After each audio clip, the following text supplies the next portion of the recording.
Bonjour, bienvenue dans mes réflexions. Aujourd'hui, j'aimerais faire le point sur nos émissions de gaz à effet de serre. Qui les produit et comment les réduire? Comme toujours, je cherche les infos sur Internet et à chaque fois, je donne mes sources. La France s'est engagée à réduire ses émissions de gaz à effet de serre en 2030 de 40% par rapport à 1990. Entre 1990 et 2019, donc en 29 ans, la France a diminué ses émissions de gaz à effet de serre de 20%. Il reste 10 ans pour les 20% qui restent. Le pays n'est pas parvenu à diminuer son empreinte carbone entre 1990 et 2007. Le volume des émissions de CO2 est resté le même, 438 millions de tonnes de CO2. Réduire les émissions de gaz à effet de serre de 40% en 2030 représente 175 millions de tonnes de CO2. La France a consommé 479 TWh de gaz naturel en 2019, qui ont été importés. Ces 479 TWh sont à l'origine d'environ 20% de nos émissions de gaz à effet de serre. Ces 20% ne prennent pas en compte les émissions associées à l'extraction et au transport du gaz jusqu'à nos frontières.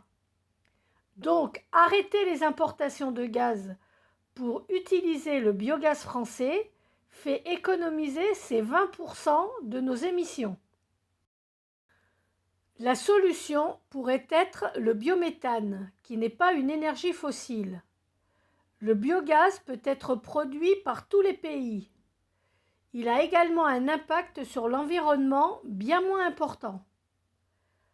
La consommation de gaz naturel est en croissance depuis plus de 30 ans, notamment du fait de ses qualités environnementales. Il n'émet pratiquement pas de particules fines.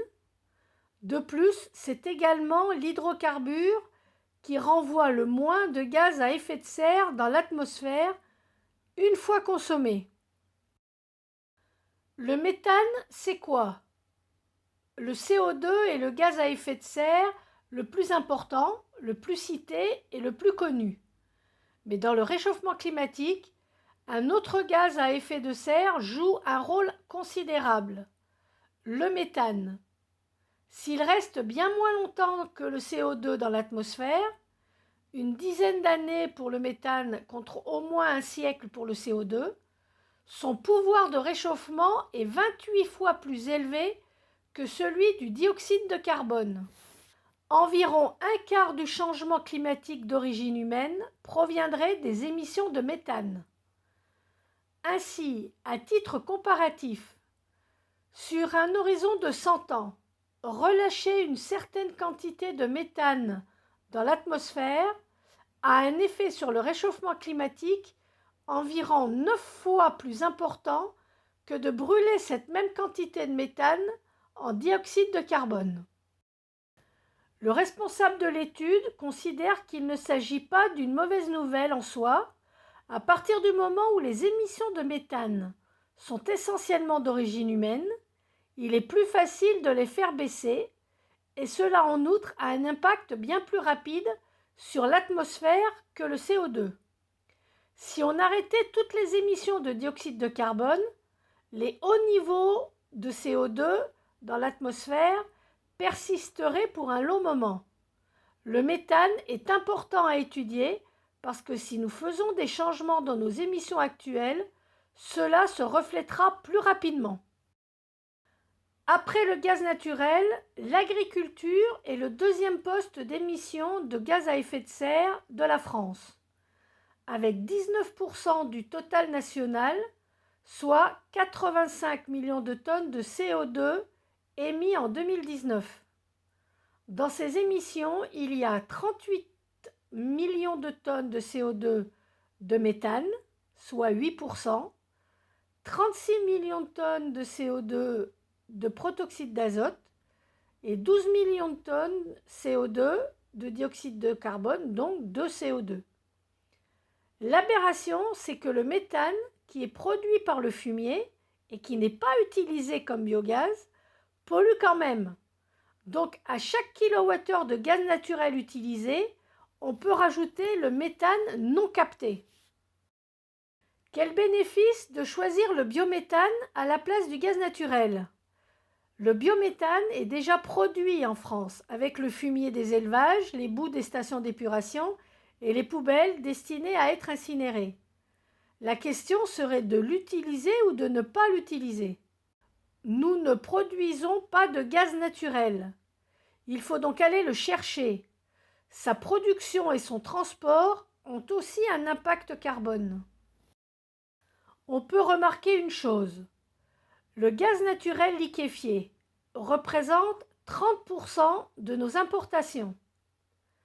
Et ces 30% de gaz produisent 60% des émissions produites pour les faire venir, ce qu'ils appellent les émissions amont. Et c'est ce gaz-là qu'on va faire venir des États-Unis.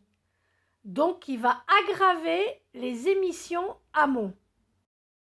Pour importer le gaz naturel en France, il y a un impact de 23 millions de tonnes de CO2. En arrêtant les importations, on économise ces 23 millions de tonnes de CO2, soit 5% de nos émissions de gaz à effet de serre. Alors, ce tableau présente les émissions de méthane et les mesures possibles pour réduire l'émission de méthane. Les sites d'enfouissement, c'est les poubelles qu'on enterre. Sous terre, ces poubelles fermentent, mais le gaz n'est pas récolté. En installant un système de cheminée, on récupère le gaz pour l'utiliser comme énergie. Donc la solution, c'est la méthanisation. Les eaux usées sont dans les stations d'épuration. En installant un digesteur et un système de captage, on peut valoriser le méthane. Donc la solution, c'est la méthanisation. La gestion de la décomposition du fumier, en couvrant les bassins pour récupérer le gaz. Et là encore, la solution, c'est la méthanisation. Pour résumer, réduire les émissions de gaz à effet de serre, c'est généraliser la méthanisation. Le contenu carbone du biométhane est ainsi environ 10 fois inférieur à celui du gaz naturel. Donc, arrêter les importations de gaz fait économiser 20% des émissions. Consommer du biométhane à la place ne produirait que 2%. La situation actuelle de nos émissions de gaz à effet de serre. La consommation de gaz naturel importé, c'est 20%. Le transport du gaz naturel jusqu'à nos frontières, c'est 5%. Et la production de méthane non utilisée, c'est 8%, soit un total de 33%. Avec la méthanisation, la consommation de gaz naturel importé descend à zéro, le transport du gaz naturel jusqu'à nos frontières descend à zéro, et le méthane utilisé en biogaz représente 2%. Soit une baisse de nos émissions de 32%. Rappel, la France s'engage à réduire ses émissions de gaz à effet de serre de 40% en 2030 par rapport à 1990. Entre 1990 et 2019, donc en 29 ans, la France a diminué ses émissions de gaz à effet de serre de 20%.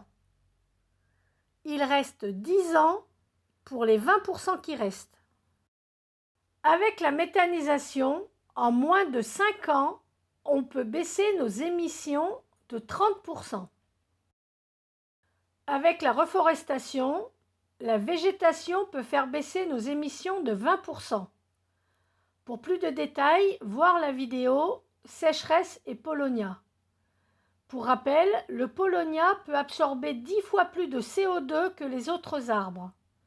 Il est possible de planter 1 576 000 hectares en Polonia, donc c'est l'équivalent de 15 769 000 hectares de forêt en équivalent CO2, soit 94 000 tonnes de CO2.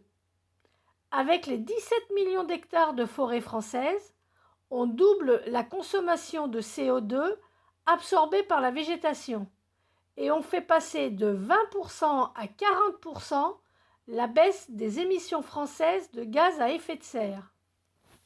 La France doit diminuer ses émissions de gaz à effet de serre de 20% d'ici 2030. La méthanisation permet une baisse de 30% et la reforestation de 20%. C'est une baisse de 50% de nos émissions de gaz qui peut être atteinte en 10 ans. Pour avoir plus de détails, voici les vidéos qui abordent le même sujet, à voir ou à revoir.